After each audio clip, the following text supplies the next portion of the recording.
Ang nais ko talagang malaman, paano ba tayo umabot sa ganito?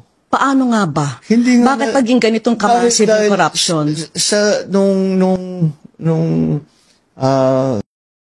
Diyos ko, akala mo ba yung presidente natin nagtatrabaho? Hindi nagtatanong yan at all. Hindi,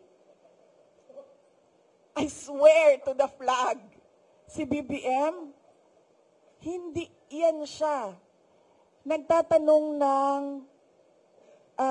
trabaho at all. Kaya napansin nyo ba, walang direksyon yung governance at walang direksyon yung iba't ibang departamento.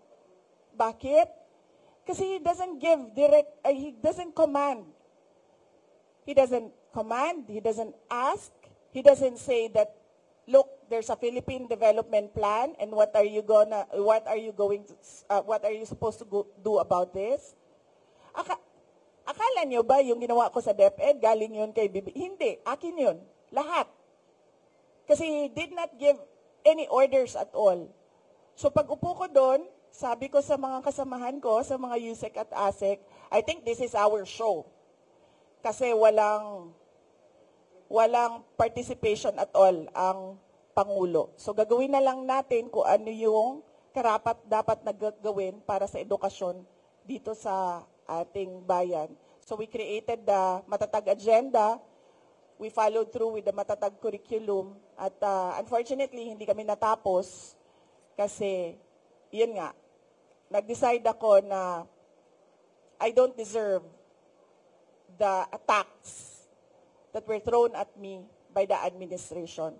Kasi ako na nga lang siguro yung kaisa-isa dong nagde-deliver para sa cabinet ni BBM. Tapos gadun pa yung gagawin nila sa akin. O di, nung nawala ako, edi wala na. Wala na siyang accomplishment at all.